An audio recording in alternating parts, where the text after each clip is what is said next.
Turabasuje nanone abakunzi bacu ndetse n'abo dufatanya kubana mu isengesho ryacu, Imana ibahwe umugisha.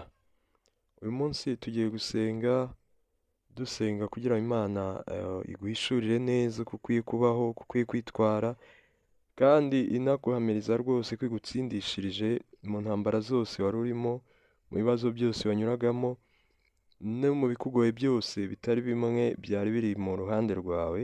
Ibyo byose Imana ije kubitsinda no kubirimbura. Uyu munsi turifashisha icyanditswe kiri mu gitabo cy'abacamanza, ibice byaho 6, turasoma umurongo wa 3 n'uwa 4, tuze no gusoma umurongo wa 16. Umurongo wa 3 uratubwiye ngo kandi Abisiraheli barangizaga kubiba, Abamidiyani bakazamukana n'Abamaleki n'ab'iburasirazuba bakabatera, bakagandikayo, bagasiribanga imyaka yabo ukageza i Gaza, ntibabasigire na ruminja naho yaba intama cyangwa inka cyangwa indogobe mu Bisirayeli. Bibiliya itweretse ko Abisirayeli icyo gihe ngo bari kure y'Uwiteka, Imana yari yarabataye, Imana yari yarabaretse ndetse ibagabiza Abamidiyani. Abamidiyani rero ngo iyo Abisirayeli bamaraga no kubiba, ngo barazaga bakabikandagira imyaka yabo yose bakayihindura ubusa, ndetse bakadutwara amatungo ntihagire ikintu na kimwe babasigira. Birashoboka rero ko uyu munsi wenda wowe utavuye ku Mana, ariko kandi Abamidiyani tubagereranye n'abadayimoni, Abamidiyani tubagereranye n'ibyago byose biri kukubaho. Abamidiyani reka tubahindure nk'abo wenda bakuroga hirya no hino, kuko mu isi biriho, batuma ari nta kintu na kimwe ubasha kugeraho, batuma ari nta kintu ukora ngo cyemere, bari kukuzambiriza mu buzima bwawe bwa buri munsi. Abo bose rero ngo nibo batumaga Abisirayeli badasarura, kuko ngo imyaka yabo ntigeraga na rimwe inazamuka, kubera ko baheraga hasi, bikiri hasi bakabiribata bakabihindura ubusa. Birashoboka rero ko nawe ariko bimeze, birashoboka ko mu kazi ariko byari bimeze, birashoboka rwose ko nawe wajya gucuruza ntibyemere. Bijya bibaho ko abantu bacuruza, agashaka igishoro agakora, agakorana umwete, ukazinduka nk'abandi, ariko ugasanga rwose ibyo ukora bisa naho nta kintu na kimwe bibyara. Ariko uko byamera kose, uyu munsi hari ukuboko kw'Imana, uyu munsi hari imbaraga z'Imana, uyu munsi hari ubutabazi bw'Imana buje ku buzima bwawe, uyu munsi hari imbaraga zindi zidasanzwe zije kugukorera, kugira ngo ibyari byaranze byose byemere, kugira ngo ibyo wakoraga bikanga noneho bikunde, kugira ngo ibyo wacuruzaga bikabura abakiriya noneho baboneke. Kubera ko Bibiliya iratubwira ngo umugisha Uwiteka Imana itanga uzana ubukire, ngo kandi nta n'umubabaro yongeramo. Wowe rero wiringiye Imana, uyu munsi ndashaka kukubwira ngo ugiye gutangira ukore byemere. Wowe uhora uganyira Imana, wowe utabaza Imana, wowe wahisemo kubana n'Imana, uyu munsi hari amahirwe yandi Imana izanye ku buzima bwawe, uyu munsi hari ugukora kundi Imana izanye mu byawe, uyu munsi icyo wakoraga cyose kikanga kigiye gutangira kwemera mu buryo budasanzwe, kubera ko Imana irekuye ingabo nyinshi kuza kugukorera. Reka rero dusome nanone ku murongo wa 16, wumve ijambo Imana ivuganye nawe muri iki gitondo. Twari nyine mu bacamanza ibice 6 ku murongo wa 16, ho haravuga ngo Uwiteka aramubwira ati, ni ukuri nzabana nawe kandi uzanesha Abamidiyani nk'unesha umuntu umwe. Iryo ni ijambo ry'Imana. Imana yari ibwira Gideyoni, yari imutoranirije kurwanya izo ngabo z'Abamidiyani zari zarabazengereje.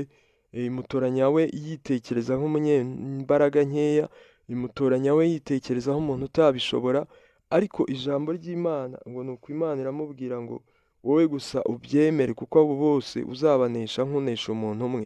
Kuko Imana niyo yari iri mu ruhande rwe, niyo yari ije kumuneshereza, niyo yari ije kumubashisha. Iyo rero ni nayo ivuganye nawe muri iki gitondo ngo ntutinye ibyo byose byari biguhagurukiye, ntutinye izo ntambara zose wabonaga uri gucamo, kubera yuko izo zose ugiye kuzishaka uzibure, izo zose zari zarakuzonze ugiye kuhumbya gato gusa nubumbura amaso ubure ahantu zinyuze. Imana imanuye ingabo nyinshi kukurengera no kugushyigikira, kandi ije gukora ibidasanzwe mu buzima bwawe. Ni Imana igira neza, ni Imana ikomeye, ni Imana twabonye ndetse n'Imana tubona buri munsi. Iyo ngiyo ije guhindura izina ryawe. Hari amazina wari wariswe n'abantu bigendanye n'uburyo wari ubayeho, hari amazina wari warahimbwe bijyanye n'uko wakoraga uhomba, hari ibitutsi byinshi watukwaga, hari abantu benshi bari barakuretse, hari abakwise umuteramwaku kubera yuko babona nta kintu nawe uri kugeraho, nyamara hari abavuga ngo ahorana Bibiliya yirukanka, nyamara ibye ntibikunda. Ariko iki gitondo Imana ivuganye nawe ngo ije guhindura izina ryawe. Imana ivuganye nawe ngo ije gukora ibidasanzwe. Imana ivuganye nawe ngo ntabwo uzongera kurira. Imana ivuganye nawe ngo iguhaye icyubahiro aho wacyamburiwe. Imana ivuganye nawe ngo ije kongera kugushyira imbere igukuye inyuma. Imana ivuganye nawe ngo ije kongera kugushyira hejuru igukuye hasi, aho washyizwe n'abantu, aho washyizwe n'imbaraga z'abazimu, aho washyizwe n'imbaraga z'abarozi, aho wari warashyizwe n'imbaraga z'abadayimoni. Aho ngaho niho Imana ikuvanye, ije kugutambagiza nk'uko yatambagije Moridekayi, ije kukwicaza ku ntebe y'ubwami nk'uko yicajeho Dawidi, nyamara yari avuye mu ishyamba agaragara nk'udashoboye, nyamara yari avuye mu ishyamba aho yari insuzugurwa, yaraciriweyo, ariko umunsi umwe Imana iramurengera iramutabara. Icyubahiro n'ikibi cyayo. Nawe rero uyu munsi ihinduye amateka, ihinduye amazina yawe. Reka uzamurire Imana icyubahiro aho uri, kandi uhereye none ugiye gutangira kugendera mu mugisha Imana yakuvuzeho. Reka dufatanye gusenga rino sengesho dushima Imana. Mana yacu kandi Imana igira neza, igitondo nk'iki turagushimiye. Tugushimiye ko udukunda, tugushimiye ko utwitaho, tugushimiye ko udushyigikira. Uri Imana nziza, Imana yadukunze tutari twabaho, uduhera ubuzima n'ubugingo buhoraho muri Yesu Kristo, uwo watoranirije kugira ngo umubiri we awutambe, hanyuma bihanagureho ibyaha byacu byose. Icyubahiro n'ikibi cyawe. Iki gitondo rero nabwo Mwami mwiza, turagushimiye ko wongeye kuturengera, turagushimiye ko wongeye kudukura mu byago byose twari twarashyizwemo na Satani.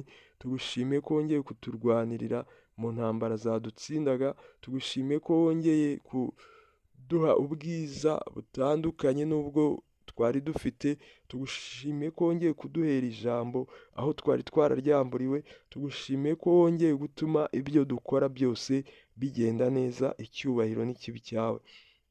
Ijambo ryawe riratubwira ngo nta nkota yaciriye kuturwanya izagira ikidutwara, kandi koko ushimwe ko uyu munsi wururutse kuza kuturengera nk'uko warengeye Daniyeli. Umunsi umwe ngo ajugunywa mu rwobo rw'intare, ariko urangije umuhindura igiteye ubwoba imbere ya za ntare.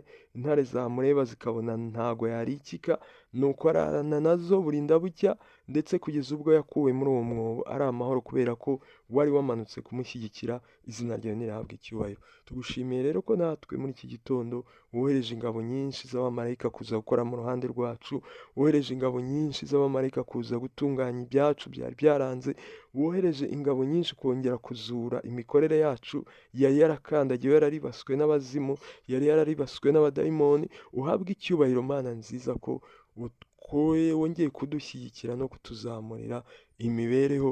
Icyubahiro n'ikibi cyawe. Tugushimiye kandi Mana nziza ku bwiza bwawe ari bwo tugiye kugenderamo. Tugushimiye ko aho tugiye gukandagira hose tugiye guhura n'umugisha. Tugushimiye yuko umugisha w'iburyo n'ibumoso, umugisha w'imbere n'inyuma wose ugiye kudukurikirana. Buri cyose tugiye gukora kigiye kwemera, buri cyose tugiye gukoraho kigiye gukunda.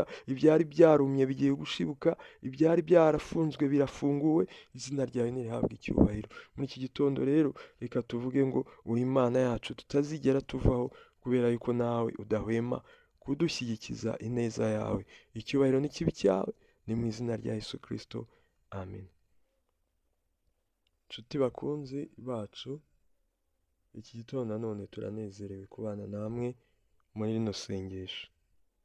Turacyakomeza kubashishikariza gukora like ndetse no gukora subscribe, kandi dukenera rwose ibitekerezo byanyu binyura muri comment kugira ngo turusheho kumenya ibyo tunoza, kandi turusheho kumva n'ubuhamya, kuko turabihamya neza ko Imana ikora imirimo ikaboneka. Tuzi neza rwose ko Imana ijya idutabara, kandi duhamya rwose ko Imana ijya izura ibyari byarangiritse. Mukomeze rero kudushyigikira mukora ibyo byose twabasabye, kandi murushaho no gusharinga video zacu kugira ngo n'abatari babizi babimenye.